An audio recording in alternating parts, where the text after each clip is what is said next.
Rendlesham Forest, an ancient place, developed into one of the most important power centres of the Anglo-Saxon kingdom. Royal power thrived on the potent energies of the land.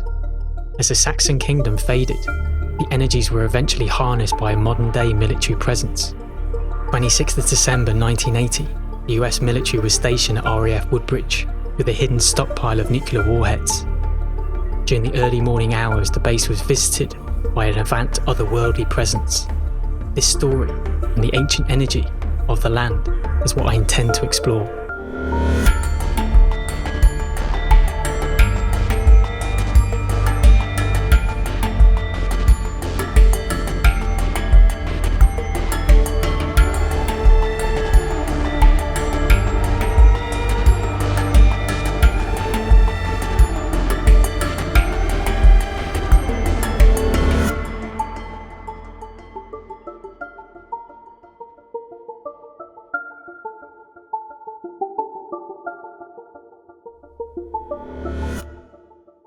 So today's the big trip. I'm driving east.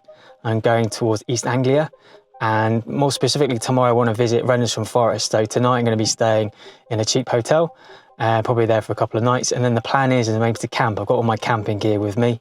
Hopefully the weather holds up, we'll see. So I'm driving there like this evening, and also in terms of like locations to sort of visit, I've used a little bit of my intuition. I've done a bit of research on the whole Rendlesham Forest incident in terms of UFO contact experience with some US military there in the 1980s. So I'm going to be looking around those sites and then kind of broader context around the area as well. And then hopefully in a few days I'm going to be travelling more west as well, going to places like Wiltshire and Somerset, and again just using my intuition and places I've visited before. But then I've also used a little bit of map dowsing my pendulum to figure out some new spots to kind of try and check out and see if there's anything there that's interesting. So let's get the long journey started.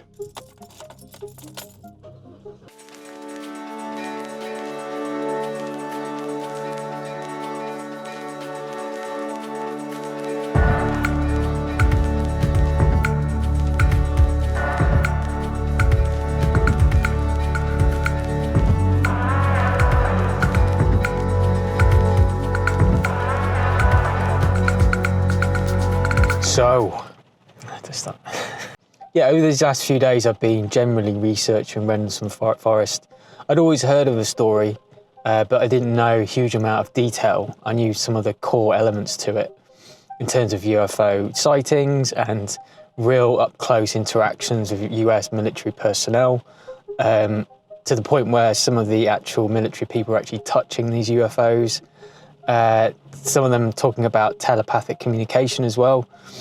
So in terms of like UFO event, this is a massive experience for the people involved, but then also UK as a whole. It's considered as being United Kingdom's Roswell incident. And then what drew me to this is the fact I'd already been researching a lot to do with Todmorden, and Todmorden's in Yorkshire in the UK. And again, there was quite a large UFO sighting and experience that involved a police officer. And this story blew up around the world, and I just find it fascinating that in 1980 you have this Todmorden experience, but you also have later on, which I think happened around about the end of December, about the 26th of December, you have this Rendlesham Forest event, and it's called the Rendlesham Forest Incident. And I just find it strange that you have these two huge UFO contact experiences in that same year, and both of them are involving official people. So you have the US military, obviously, and then in the Todmorden, there were these police officers involved as well.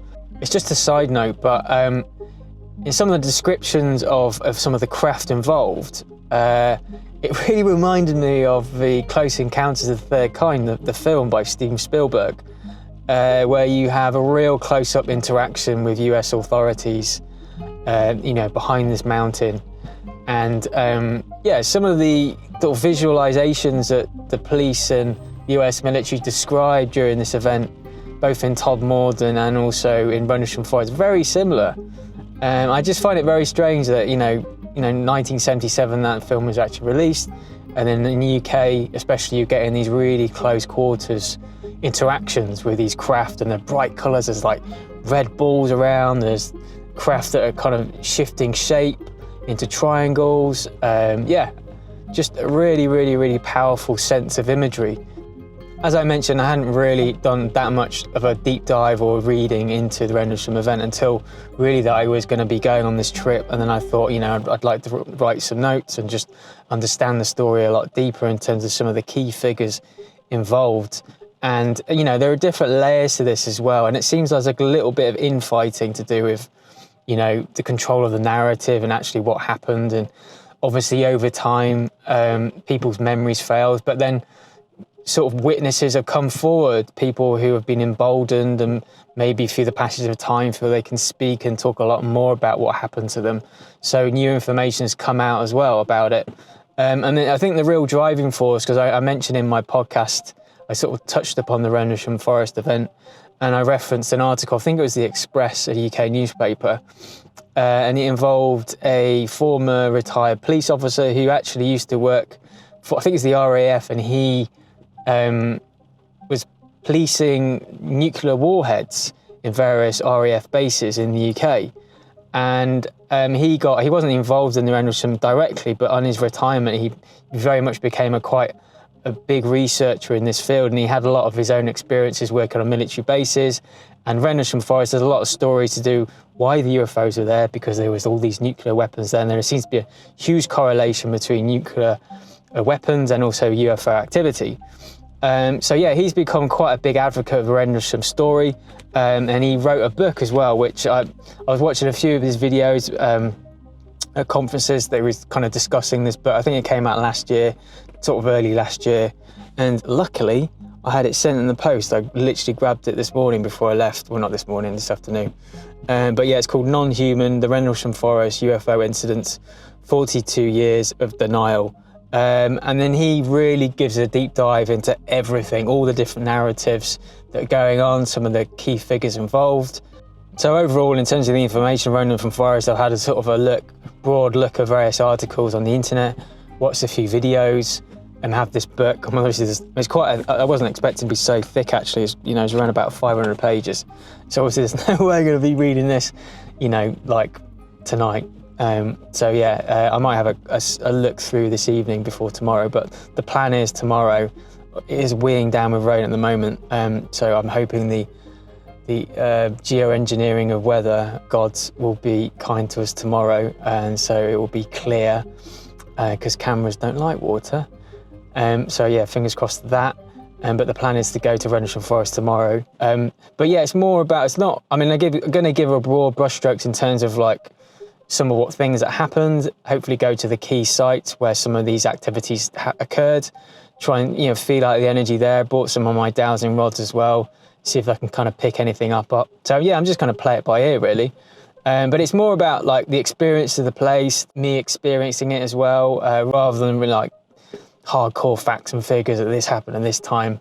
I'm going to give all those bits of information, but yeah, it's just more about just experiencing that area. And I think, it, like I've mentioned, it's a fascinating area because there's sacred sites not too far away from there. I think it's called Sutton Hoe, which is a Long Barrow sort of burial ground.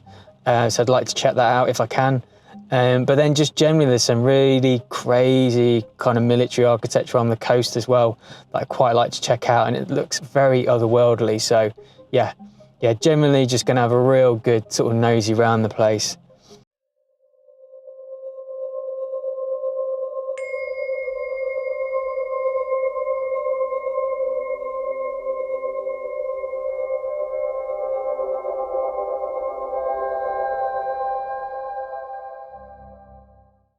And in terms of tomorrow, just been checking the weather, and windy, and yeah, unfortunately, from about 10 o'clock until about 11 o'clock tomorrow, it's raining in Rendlesham Forest. So fingers crossed that's wrong, but it does brighten up towards the end of the day. Saturday seems very clear, but it's very cloudy, so that's fine. So that is potential. Yeah, I hope it doesn't rain. If it does rain, not too much, because obviously I'm using my camera equipment, so it's not terribly waterproof. So yeah, fingers crossed for that. But yeah, in terms of the locations in, where to go, I was using my pendulum, which you can see here. And yeah, I was utilising that with the maps that I printed out. And this is the entire area of Rendlesham itself printed. And then I was using the pendulum then really to sort of guide me. It's like particular areas I should really visit. And then what I've marked out is around about 3 areas. And it seems to want me to visit them in sequence. So I've got area 1, area 2 and area 3. So I'm going to try and visit those sequentially tomorrow. And then what else have I done is that I've generally then zoomed in on those places in the map. So it's the first visiting area, and again used my pendulum to kind of mark out locations. You can see the X there, so that's a particular location to visit tomorrow. I have no idea what's there, whether it's going to be energetic or something more than that. But yeah, just sort of playing around with it really, just seeing what happens. So I'm very officially going to be walking around Rendlesham with a clipboard. I've been very organised, got my notes as well. And yeah, I'm going to get some rest now and then go to sleep, and I'll catch you in the morning. Throughout this journey into the land of Rendlesham, the stories, the conspiracy, the energy, I'm utilising tools of divination or dowsing, from pendulums and dowsing rods. For the majority, you'll be aware these tools can be used to find underground water, but the list of its application is far, far more expansive than that. These tools can be harnessed to find particular energies. It can even act as a guide by asking questions and receiving binary yes or no answers. When paired with maps, the combination is a very powerful tool of research.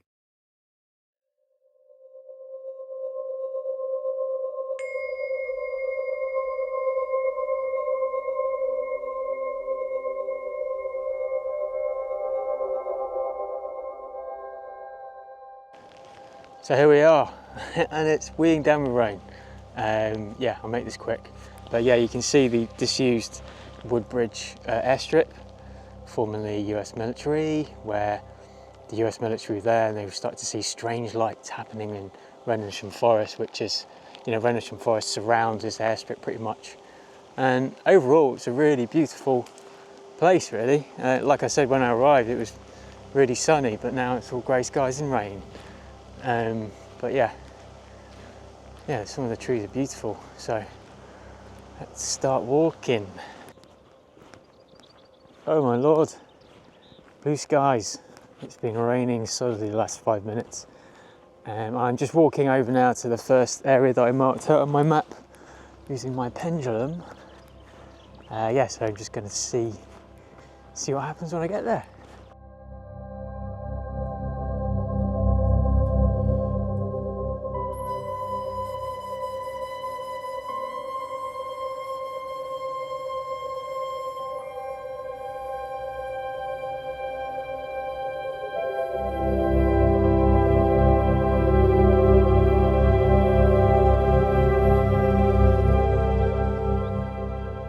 So I have arrived at the first location on the map.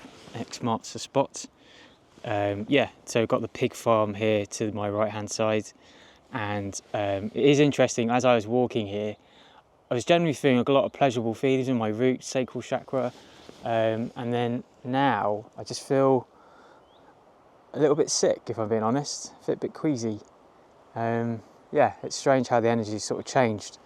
And it is fascinating the fact that where the X is, it is in this kind of clearing, because usually when I was walking through it, it's just like forest everywhere, apart from on the right hand side you've got this pig farm, but you do have these strange mounds around here as well, so I wonder if there's anything underneath here potentially. It's an interesting clearing, but yeah, the most pronounced thing is just the fact that I feel a little bit ill. So I'm just using my dowsing rod now to locate this particular location and see what I can find in terms of where I should be, what energies I should be feeling. So I'm just using that one dowsing rod at the moment to try and find a location.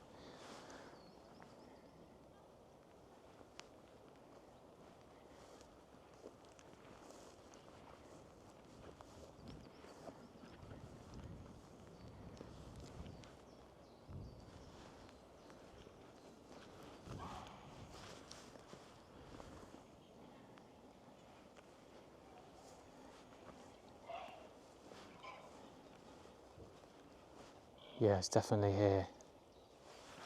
Just gonna rest for a bit.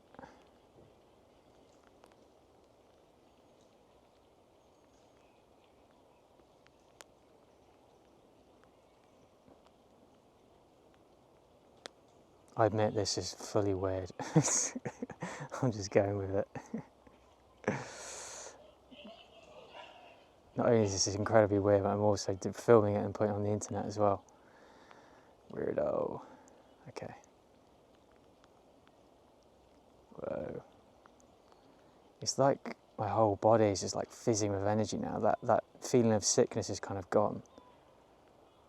But it's like my whole field is like fizzing with energy. Because before, when I was walking here, like I said, it was more of a root chakra, sacral chakra, very pleasurable feeling. Yeah, now this is just like full on kind of, I wouldn't say pins and needles, that's painful, but yeah, I can definitely feel the energy. I just used my pendulum before, it was saying it was linked to water as well. Yeah, really weird.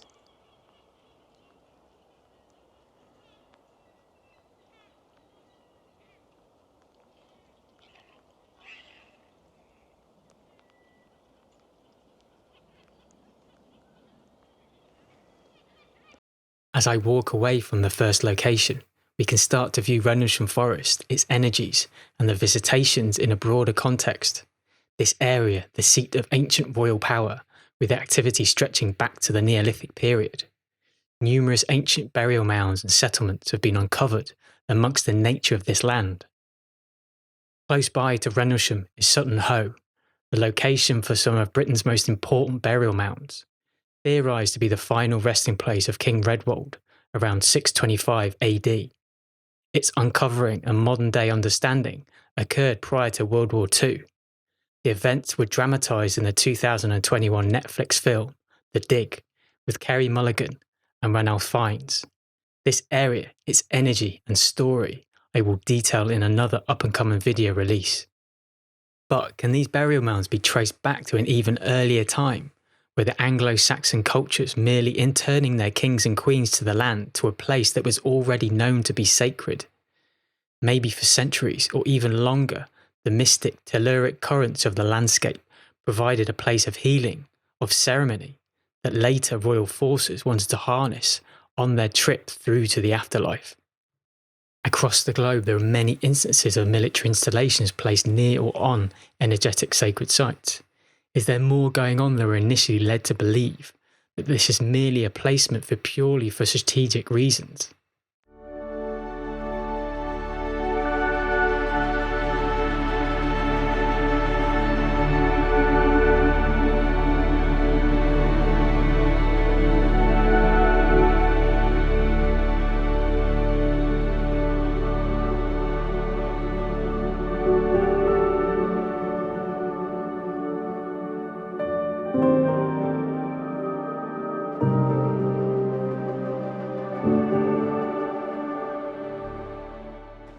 I was just thinking, it's such a juxtaposition. I mean, this luscious nature around here, such a beautiful, tranquil forest. And they have these two locations, Woodbridge, RAF Woodbridge, and then Bentwaters. At the time, the 1980s, is the height of the Cold War. Have these huge war machines. And it's alleged back then that, you know, Woodbridge was one of the largest stockpile of nuclear warheads in Europe.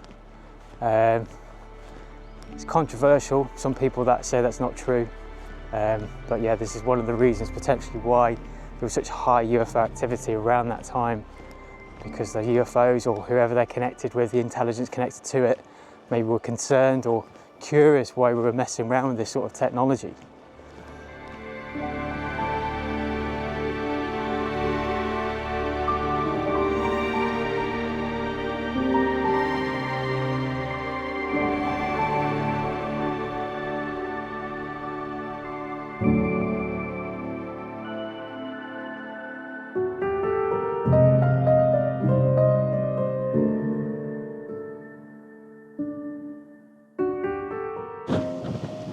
Wind!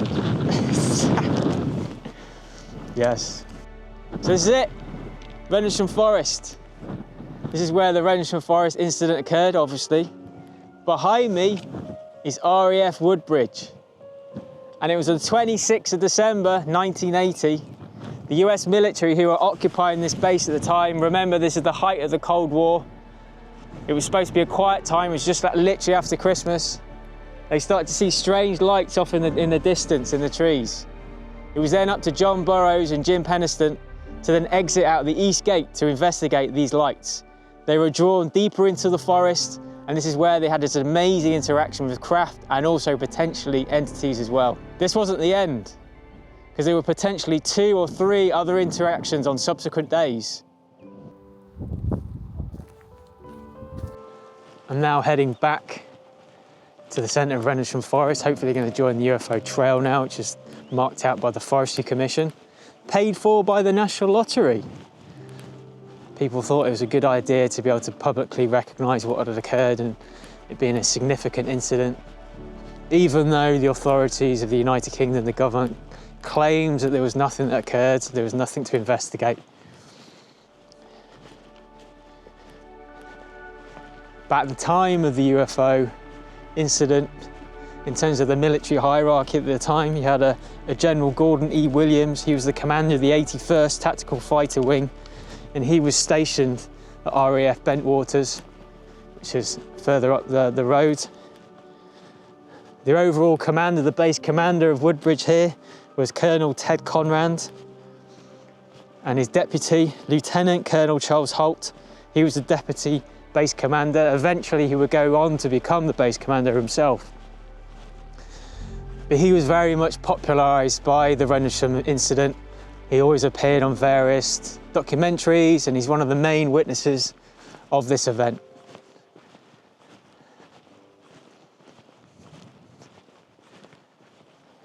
Alongside Woodbridge and Bentwaters, there is another even more secret facility that lays now dormant in the Suffolk landscape. To the west, situated on the coast, Orford Ness has been an important secretive military testing facility that has been in operation from 1913 up until the early 1980s. The site was utilised officially for top secret military testing of ordnances, aeronautics and various radar developments. But with its deep levels of secrecy and strange architecture, again, is there more to this story? Is there more of an interaction between the sacred energies of the land, Rendlesham Forest and Orford Ness? Particularly with the experimentation of electronic frequencies and high energy weaponry, some do speculate that such activity can energetically disturb the Earth's delicate magnetic field, causing rips in the space-time membrane. Could we also speculate further and ask, were there crash retrievals of exotic technology stored in these bases, and maybe even back engineering of off-world technology? But again, there was no real evidence of this.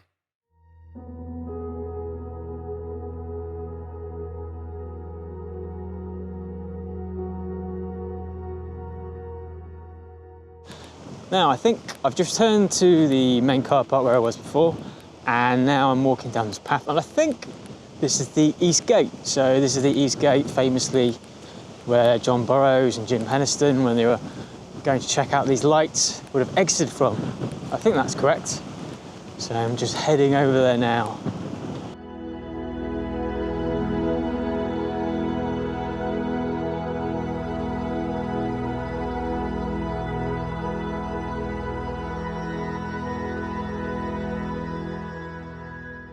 I was right, it was the East Gate. This is where the 2 patrolmen exited from. This is John Burroughs and Jim Penniston, and they've actually marked the whole occasion, the event itself. Forestry Commission very kindly put this information board here, and they have a map sort of describing some of the key areas of what occurred during the 26th of December and subsequent days afterwards. There you go. 3 AM, 26th of December 1980. The first night of UFO activity saw John Burroughs, Ed Kabatsang and their superior Jim Penniston travelled down to the East Gate to investigate the forest lights. The lights moved deeper into the forest. Kabatsang stayed with the vehicle and was unable to drive further. He was also able to relay radio messages back to the base due to limited reception. Burrows and Penniston then carried on foot to investigate. They eventually came into contact with the hovering craft. Penniston proceeded to engage with the ship that was roughly 3 meters in length and 3 meters wide. He purportedly took 36 photos and ran his hand over the surface of the craft, which had raised hieroglyphic-like characters. He would later go on to say that he received a telepathic communication of binary numbers. The events that unfolded across all the days of activity tend to differ, details not always matching up. Some proposed there was missing time, and even involving Penniston being taken aboard the craft itself. If true, this means the craft had a Doctor Who-style TARDIS effect, with the interior being significantly larger than the exterior manifestation.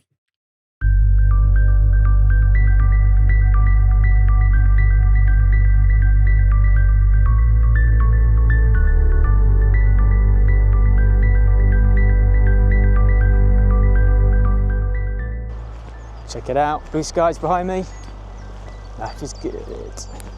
So it appears I'm going the reverse way around the UFO trail. I just started the east gate. I think there's a sort of centre down here where the start of the trail is. So I'm going to head down there now and then figure out where to go after that, because to go and see some of these specific sites. I know they've got like a sculpture of a UFO. I think it's got graffiti all over it now, but yeah, I'm going to check that out as well. But yeah, it's really eerie. You can kind of look to the right hand side here. You see all the disused air hangars where they used to obviously fix some of the planes and store the planes. Yeah. But yeah, turning out to be a beautiful sunny day now. Ah, the warmth. The second event occurred after midnight on the 27th December 1980. Further sightings were reported. This is a little known but highly significant incident. Lieutenant Bonnie Tamplin was already off base in a military vehicle and responded to a radio call to investigate the disturbances further. As she was driving, a large red orb followed her alongside her vehicle. The shock caused her to nearly crash. In pure fear, she discharged her firearm at the orb itself. Eventually, she was recovered by her colleagues and immediately relieved of her duties due to the trauma of what she'd experienced.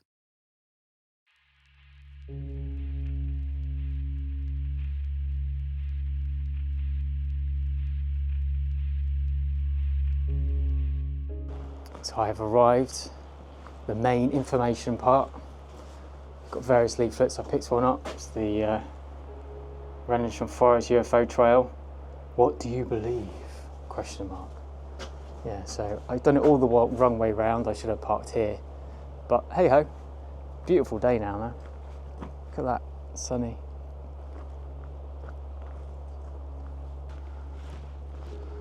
According to Gary Hesseltine, one of the major researchers on the Rendlesham event, who recently received his book Non-Human, he spoke about how a lot of the trees aren't the original ones from back in the 80s during the incident, and a lot of them were destroyed during the 1987 hurricane winds that spread throughout the United Kingdom completely randomly. People weren't expecting it, and so a lot of the trees you see now behind me are more recent.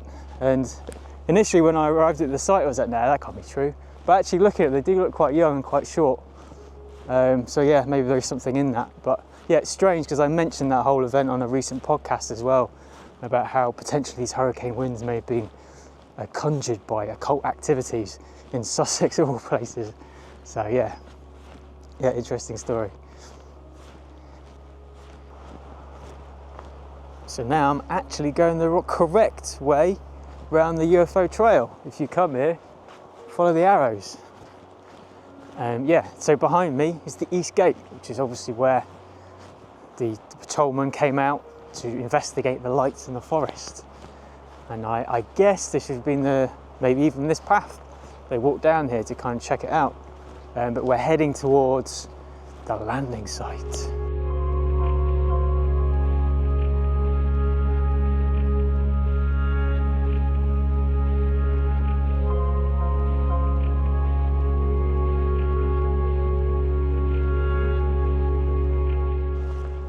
So we're getting close. I can see something in the distance. A sculpture. A fiberglass mould. Apparently this is a representation done by an artist. From the descriptions and the drawings that people gave, they've signified the landing site with this sculpture created. But yeah, we shall be seeing it very shortly as I turn this corner. There you go. Here it is. It's actually a lot bigger than I thought it was going to be. Again, the dimensions roughly are supposed to be based off some of the what some of the soldiers encountered. But yeah, it's a lot larger than I thought. Look at that.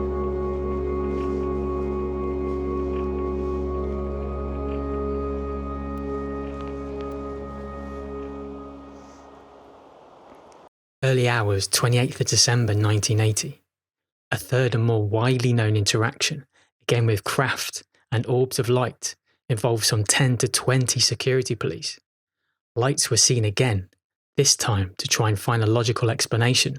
The Deputy Base Commander, Charles Holt, decided to personally investigate. Armed with a dictaphone, he took around 18 minutes of audio notes as events unfolded. The lights then disappeared, so he decided to go back to the original landing site and noticed high radiation levels, took soil samples, and viewed various indentations in the ground. The team then saw lights again on the other side of an open field near a farmer's building. The red lights were so bright the soldiers thought the building was on fire. Eventually, the orb then separated into 5 white elliptical craft. Some were shining intense beams of white light energy onto the ground of the forest, and then eventually directly into the underground facilities of the base. A large stockpile of nuclear ordnances were being stored underground, but some have even speculated whether recovered UFO craft was also being stored.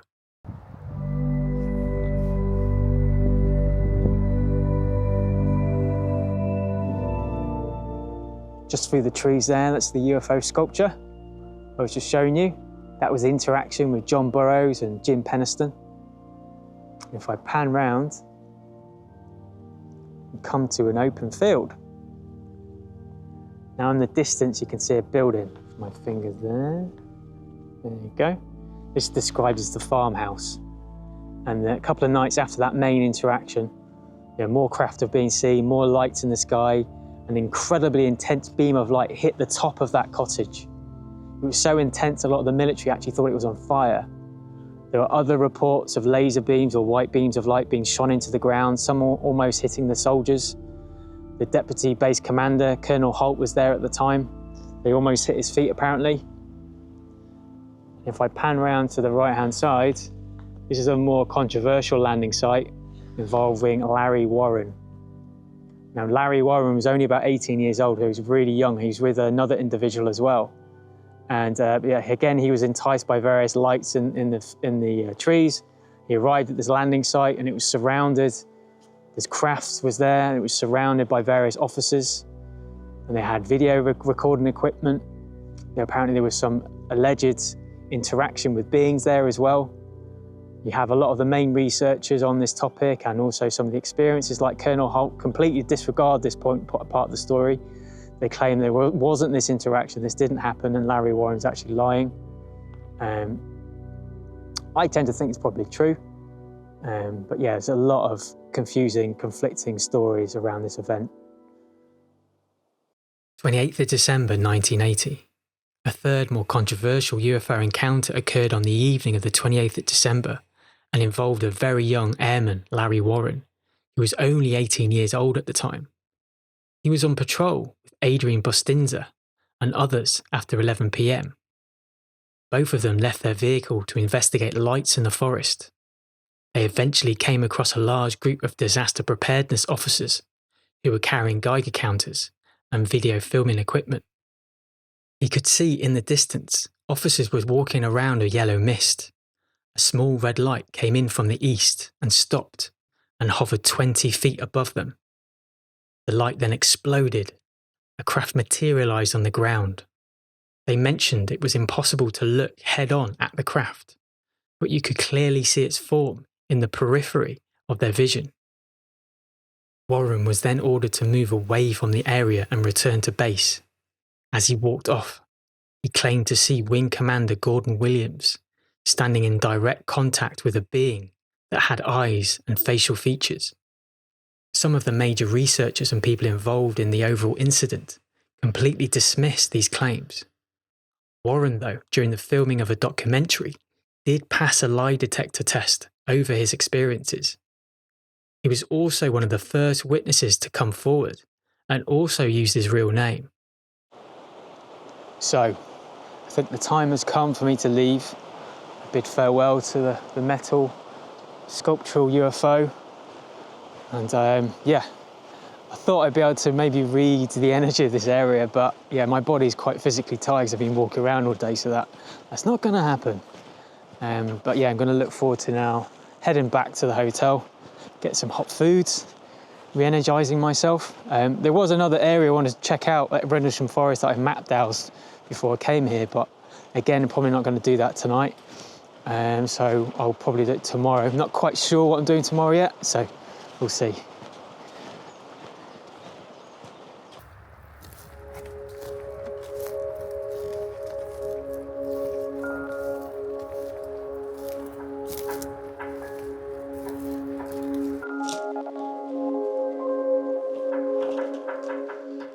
Good afternoon. I'm continuing on with my Rendlesham adventures. This is the following day, the next day, Saturday, the afternoon. I woke from my luxurious travel lodge, had a quick look around Ipswich Marina. Never really been there before. And I'm just continuing on, just looking at some of the map dowsing locations that I marked out before I came here. And this is the final location. It's still part of Rendlesham Forest. It's probably more to the northwest of MOD Woodbridge, the disused airstrip. So I'm just going to go travel now. There's just lots of regimented trees around here at the moment. I can think there's a campsite behind me as well. I'm just going to tootle on over to this other location. I was checking my maps last night and I realised I marked out a location right near to that first UFO landing crash that I completely forgot to go and check out. So I missed that one, unfortunately. So I'm going to go to that location now, see what's there.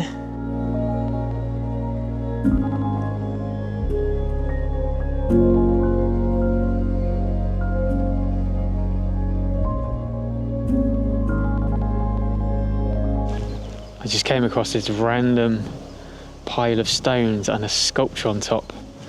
I don't think it's some kind of ancient offering for a deity. I think it's relatively modern. But yeah, weird. A woman reading a book with a shell. So this is the next location. It feels very random. It's surrounded by very dense regimented trees. But I think the location's over there. I've already sort of doused it, so I'm just going to do it again for camera and show you what's what.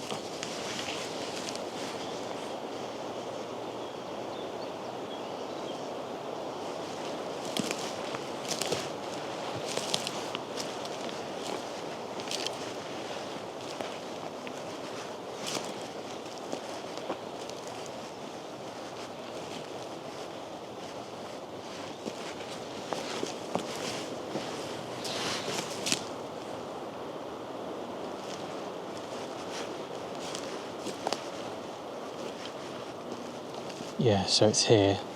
I did test this out before, and I used my pendulum before, and it said stand here for around about a minute, and this is for my own self-healing.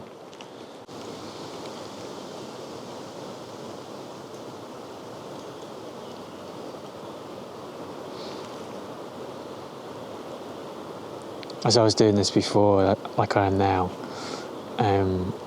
the energy felt really different. It was quite heart-centered, more around my shoulders, my third eye sort of throbbing. It started to get very, very pleasurable. Felt very sort of embraced. It was very, very nice to be in that energy.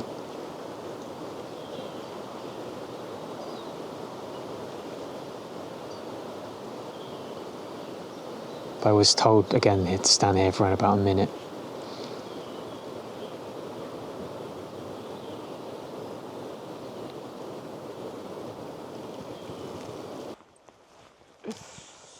Crazy days. Crazy days. So this is the final location on my map that I wanted to visit. It's all very random me doing this. I guess it's an experiment in vlogging and energy, and yeah, so we'll see how it goes, whether I continue doing this. It's a bit of a wild concept. Interesting concept, you know, sort of going where the pendulum sort of moves you to go, you know. Maybe it takes you to experience interesting energies for the benefit of the earth, or maybe just, in this case, the benefit for me and my healing, because I've been through quite a tumultuous few years with my own health journey. I'm just hopefully coming out of that. But yeah, it's really nice to be out in nature again like this. And Rendlesham Forest is a generally beautiful place, so those aliens and their UFOs do have good taste when they're visiting places on this earth. This video started with the idea of looking at Rendlesham from a more energetic, wider perspective, along with taking into account the various and at times super secret military bases. Places like Orford Ness, with its secrets. Is there a large aspect to this story involving Rendlesham? Are these bases connected in some way, maybe even physically? Is the incident more than just due to potential secretive storage of nuclear warheads? This again is pure speculation, but when taken into account, many of the people who had experiences at this event were very harshly interrogated. Injections of sodium pentothal, truth serum, was used. Was more done to them mentally to manipulate events, to manage the narrative? Thanks so very much for joining me on my first odyssey into Rendlesham Forest. I'll be releasing more of my meanderings to the sacred site of Sutton Hoe, the disused military testing facility Orford Ness, Avebury, and finally Glastonbury over the coming weeks. Till then, please do subscribe, like and share this video far and wide. Bye bye.